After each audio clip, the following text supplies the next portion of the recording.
Inner Sanctum Mystery, starring Peter Lorre, brought to you by Carter's Little Liver Pills.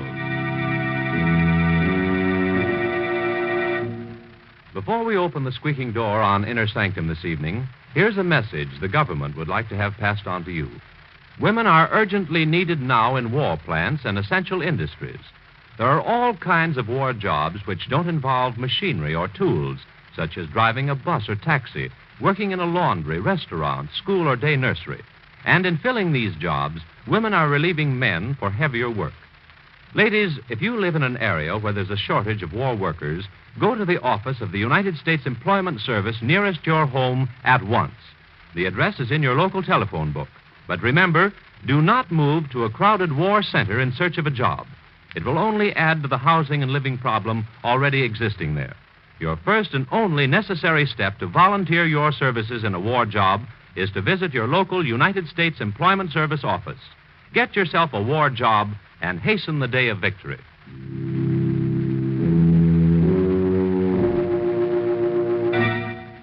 And now we open the squeaking door.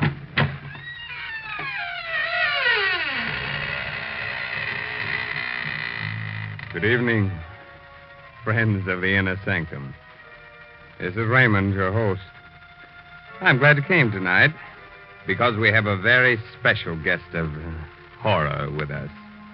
I'd like you to meet the late Johnny Gravestone, the most celebrated member of the Inner Sanctum Ghost Society. He is the best haunter of them all.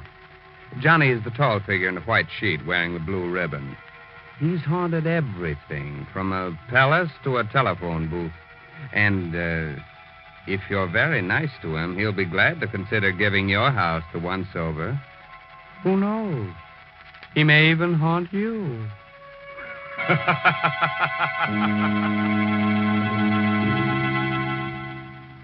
Tonight's Inner Sanctum story, The Black Seagull, is an original radio drama by Sigmund Miller and stars Peter Lorre in the role of Richard Blake. It's produced under the direction of Hyman Brown. Inner Sanctum Mysteries are brought to you by Carter's Little Liver Pills. When you feel dull, headachy, sluggish, take Carter's two-way treatment to, first, start your liver bile flowing quickly. Second, get comfortable relief from irregularity.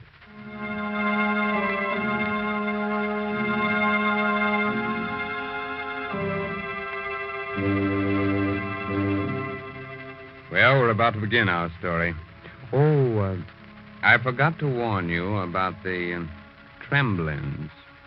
They're those pesky, invisible cousins of the gremlins. They sidle up to you, give you quick little shoves, and create the false impression that you're trembling. If you're being troubled by a tremblin, just grab him by his invisible little horns and stick him into the nearest pincushion. Dusk is settling fast along the Carolina coast. A few miles out at sea, a motorboat rides through the choppy waters.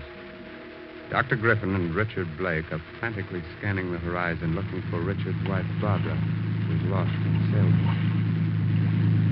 It's getting dark, Richard. We've got to find her before nightfall. Perhaps she's gotten back home by now.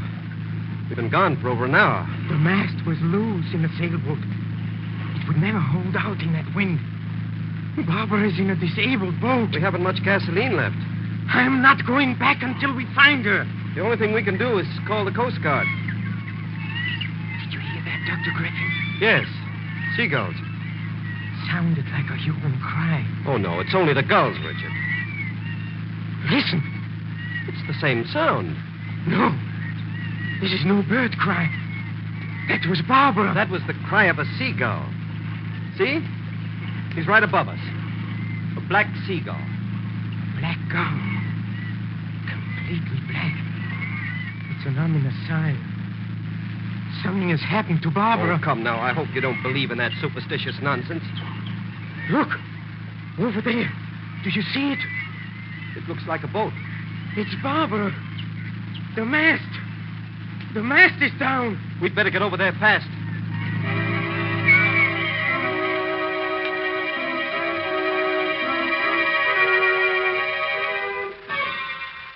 Here. Help me put her on the couch. Dr. Griffin, please, you've got to do something. I'll do everything I can. Pretty bad. Concussion. The mast. It must have come loose and struck her. Please, Dr. Griffin, you've got to bring her back. She may come to any second. Or she may never come out of it. No. It isn't true. I wish it weren't. Her skull is crushed. The injury is a fatal one. No. It's only a surface wound. Perhaps an operation. We can get her to a hospital. Look, she's coming too. Please, Richard. There isn't a chance. Richard. Yes, darling.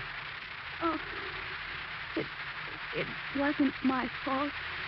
The mast, it broke in the wind. Don't talk, my darling. I'm so sorry, Richard. Don't be unhappy. You're going to be all right. Dr. Griffin says you're going to recover. No. You've got to hold on, darling. We'll get you to a hospital. You've been so good to me, darling. We've been very happy together. You can't leave me, Barbara. I won't live without you. Oh, you mustn't say that. If you die, Barbara, I don't want to live. I'll always be near you. I'll come back if it's possible. You must come back. You must. If you don't, I'll come to you. No, I'll return, Richard. I'll return. Richard, Oh. She's gone.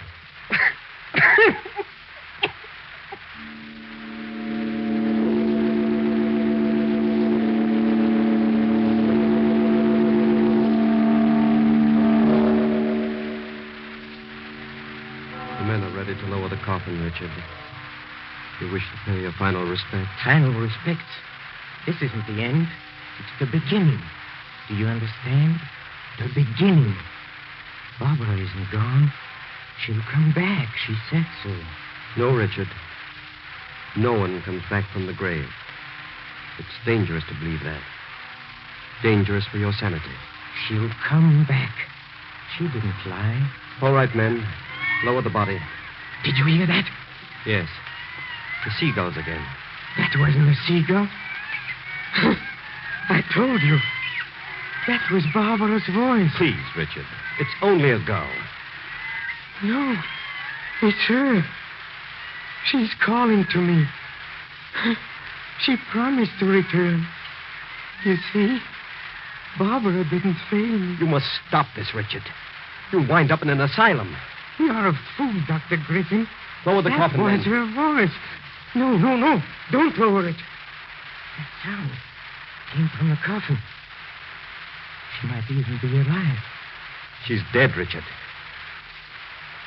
I want that coffin opened. We can't do that, Richard. There's no way of opening it now. We'll pry it open. Don't try to stop me, Dr. Griffin. All right. We'll open it. Here, one of you men. Break the seals at the top of the coffin. For heaven's sakes, hurry. It will only be worse for you, Richard, if you look at poor Barbara again. Will you tell the man to hurry?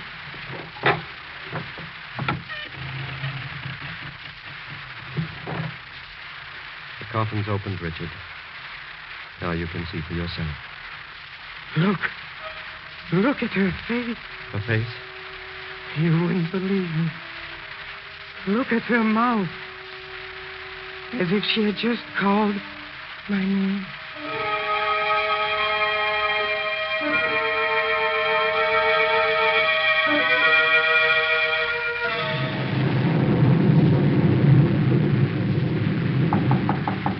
Who is there? Dr. Griffin. Come in. The door is open. Oh. You took me by surprise, Richard. I didn't expect you to be sitting so close to the door. I'm sorry I startled you, Dr. Griffin. I just thought I'd drop in before I went to bed. Are you waiting for someone? Yes, I am. What are you sitting in the dark for? Where's the light switch? I don't want any light. I prefer sitting in the dark. Richard, you're becoming very morbid. Don't you think you ought to get to bed? It's nearly midnight. Midnight. Yes. That's the time she'll come back. You really believe Barbara will come back? Yes. I'm sure she will. Well, we'll see. She'll come. If she does, it'll only be in your mind.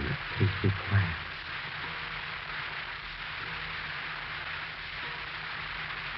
Well?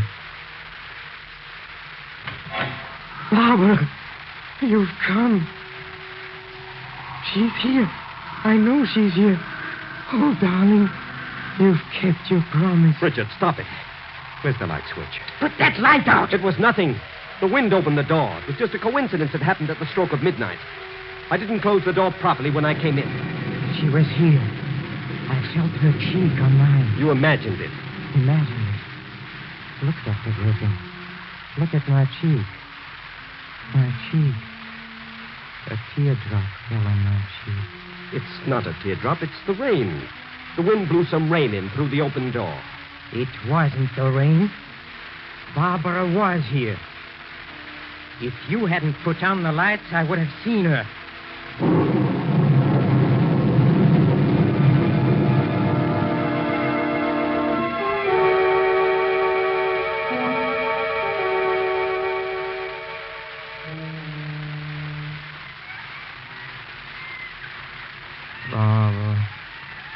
Barbara, some people do come back from the grave. I heard about such cases.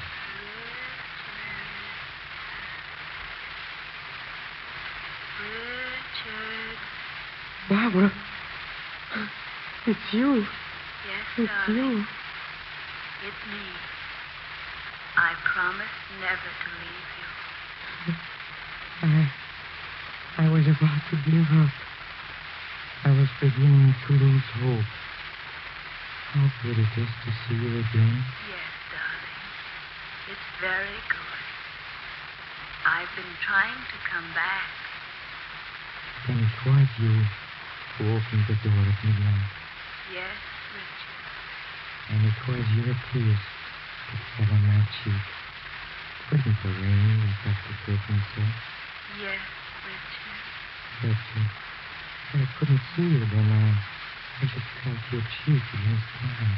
It was very hard to return at all. What is that noise? I don't hear anything, Richard. That sound disturbs me. It makes me uneasy. You're asleep. Fast asleep. Perhaps the sound will fade away. Look at me, Richard. Oh, I can see you much more clearly. And the sound, It's fading out. perhaps we'll never be separated again. So good to be with you again. Let me hold your hand. Wait, Why do you say that? not yet time. What do you mean? You haven't crossed over yet. Can you still hear the banging? Oh, just a little. Barbara, don't go away. I can't help it. Someone's dragging you away. Don't let him. I don't want to go back. I'll try to come back again, Richard. I don't want to go back. I want to stay with you. Goodbye, Richard. Richard! Richard. Richard! Richard! Wake up! Wake up! Good thing I heard the shutters banging. I came in to see what was making all this noise. You shouldn't have wakened me. This box of pills. You took an overdose of these sleeping tablets. If I hadn't awakened you, you would have slept on until eternity. Barbara came for me. She was just about to take my hand. Perhaps if she had, you'd never have gotten up. I didn't want to get up. I wanted to be with Barbara forever.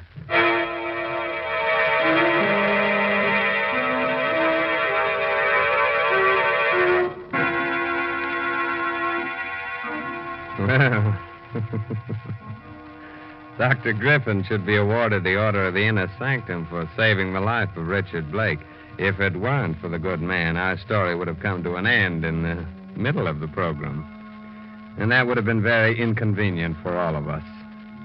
As a reward, perhaps we'll just wound Dr. Griffin a little bit instead of polishing him off. But until we make up our minds, here's a gentleman with an important message for you. To keep you feeling on top of the world, medical knowledge proves that nature should produce about 2 pints of liver bile, the vital digestive juice your liver makes, each day. Otherwise, your food may not digest properly and leave you feeling dull, headachy, sluggish. Scientific facts show it takes a two-way treatment to get the vital digestive juice flowing quickly and to relieve sluggishness without disturbing digestion. Therefore, do as thousands now do. Take Carter's Little Liver Pills. First, because Carter's start the vital digestive juice flowing, usually within 30 minutes. Second, because Carter's gently help you to that glorious feeling that goes with regularity. Remember, many ordinary simple laxatives don't, but Carter's Little Liver Pills do give this two-way treatment. So take genuine Carter's Little Liver Pills as directed tonight. Tomorrow, see if you don't wake up feeling glad to be alive. Get Carter's at any drugstore. 25 cents.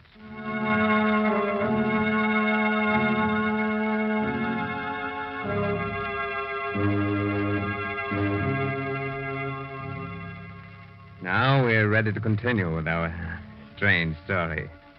I hope you've all made yourselves comfortable. If it's too warm for you, we'll be glad to chill you a bit. Or if it's too cold, we'll be glad to make it hot for you. As a matter of fact, from now on, you'll get it both hot and cold.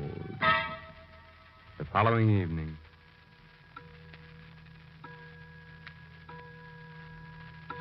Barbara, you must come back to me. Barbara. Barbara. Can you hear me? Perhaps she can't get in. She said it was hard for her to come back. I'll open the door. Barbara. For a moment, there was a shadowy figure at the door. I did see something. She's here. Oh, it's you, Kitty. Barbara's pet. Haven't seen you since Barbara died. Come here, Kitty. Whom are you looking at?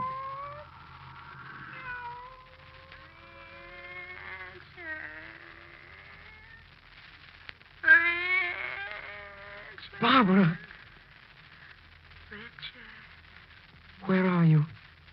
Right here. Your voice is so faint. Come closer. Come closer. I don't know where you are. The closet where I used to keep my clothes. Darling, I still can't see you. This blue taffeta dress. My favorite. I used to love the rustling sound it made when I walked. It still crinkles. Like it always did. Richard. Where are you? Please don't go away. Right here. My vanity table. For heaven's sake, Barbara, let me see you again. My perfumes. They're all here. Nothing has been touched, darling. Here's my favorite. Wild heather. I'll never wear it again. Barbara, please don't go. Where are you? I'm everywhere in this room. Everywhere. Why can't I see you? Perhaps you will. We must both try. We must both try very hard. I'll try, Barbara. Goodbye, my darling. No, not yet. Just another moment. Goodbye, Richard. Barbara. Barbara. She's gone. She's gone. Only you and I know she was here. Who is there? Oh, it's you, Dr. Griffin. I came back to see how you were. I don't need any help. I heard you shouting Barbara's name. You were mistaken, Dr. Griffin. Barbara's dress. It's lying over the chair. Did you take it out of the closet? No, Dr. Griffin. The perfume's in the air. Oh, yes. There's a bottle of perfume overturned on the vanity table. Wild heather. That was Barbara's favorite, wasn't it? Yes, Dr. Griffin. You think Barbara was here? Don't you, Richard? Huh? She was here. I spoke to her. And she'll come again. She said she would. And maybe the next time I'll be able to see Barbara. See her as she was when she was alive.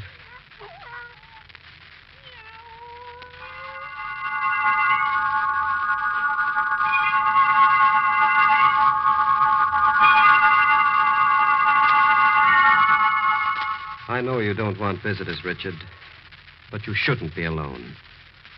I brought Miss Driscoll with me to look after you. How do you do, Mr. Blake? Barbara will be here soon. You haven't been eating. You've lost a lot of weight. Richard, Yes, Dr. Griffin? you've got to listen to me. There's nothing you can tell me. You won't last at this rate. Look at you. Pale and lifeless. You're still alive, but you're living among the dead. Oh, you've got to stop this. If you don't, you'll wind up in an asylum. An asylum. You still don't believe Barbara had come back. No, Richard. She hasn't come back. You saw for yourself the other night. Her dress, her perfumes. She came back.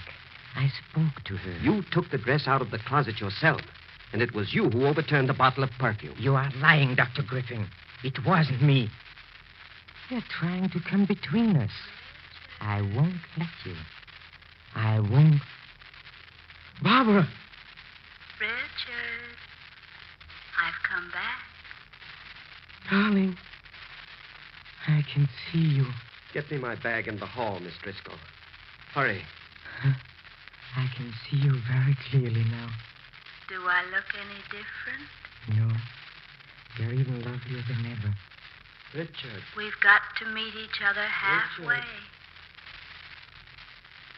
Yes, darling. I've been trying. I tried very hard. I've brought some friends. They all want to meet you. Friends? Yes. This is Fred Rankin. You remember him? Hello, Fred. How do you do, Richard? I'm Fred Rankin. But you're dead. Yes. I've been dead for 6 years. And this is Mr. Fielding. Remember him? He was your neighbor once, killed by an automobile. Yes. I've been dead for a long time. Ever since you were a young boy, Richard. And this is Mary Schofield, the girl you went to school with. Barbara! Barbara, watch out. The mast. It's falling. It's falling. Richard, help me. Help me. Help me. It's Barbara. It's Barbara. She's out there in a boat. The mast is gone. I've got to save her before it's too late. You're not going anywhere. There's no one calling you. Nurse, help me get him back into bed. Let me go. Let me go. You're staying here with Let me. me go. Come back. Come back, Richard.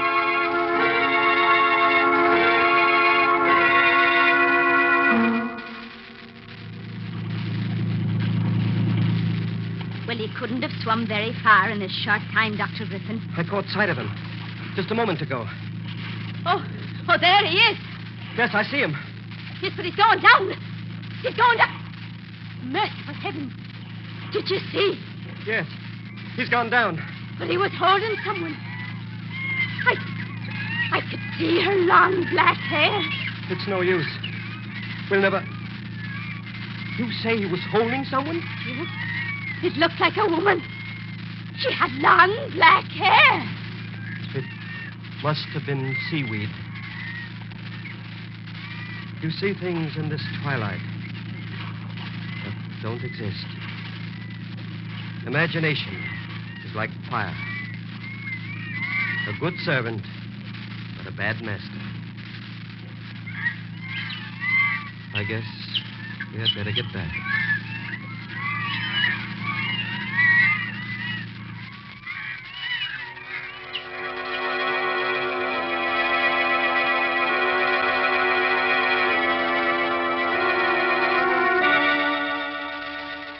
Well, Dr. Griffin lost the good fight. Mm-hmm. He was gull crazy. But that was no gull. That was Richard's wife. Anyway, the Inner Sanctum Ghost Society is mad at Dr. Griffin because he's interfering with the drive for new members. Say, by the way, if you should hear the wild cry of birds in your next dream, don't be alarmed. It's just that spring is on its way. Be sure to read this month's Inner Sanctum mystery novel, The Smell of Money, by Matthew Head, on sale at all bookshops. It's enough to make you shudder when you see what a boy or a girl can put in his or her stomach. Things you know would lay you low, yet they bounce out of bed in the morning just a raring to go. That's youth for you. Yet thousands of people who should feel terrible tomorrow morning, considering the way they've insulted their digestive systems this weekend, may feel like a million tomorrow morning, because tonight they're going to act on a piece of advice from the Book of Medical Knowledge. For medical knowledge proves that nature should produce about 2 pints of the vital digestive juice your liver makes each day. Otherwise, your food may not digest properly and leave you feeling dull, headachy, sluggish. Scientific facts show it takes a 2-way treatment to get the vital digestive juice flowing quickly and to relieve sluggishness without disturbing digestion. Therefore, do as thousands now do. Take Carter's Little Liver Pills to get this 2-way treatment you may need. First, Carter's start the vital digestive juice flowing, usually within 30 minutes. Second, Carter's gently help you to that glorious feeling that goes with regularity. Remember, many ordinary simple laxatives don't, but Carter's Little Liver Pills do give this 2-way treatment. So take genuine Carter's Little Liver Pills as directed tonight. Tomorrow, see if you don't wake up feeling glad to be alive. Get Carter's at any drugstore. 25 cents.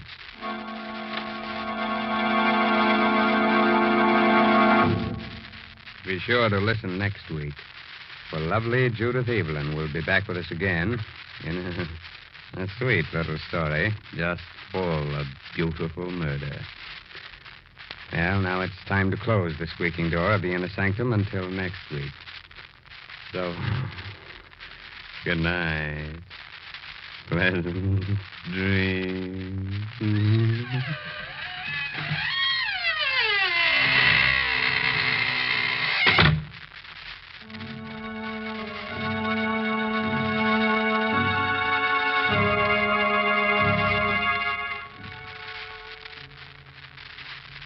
Inner Sanctum comes to you from New York. This is the Blue Network.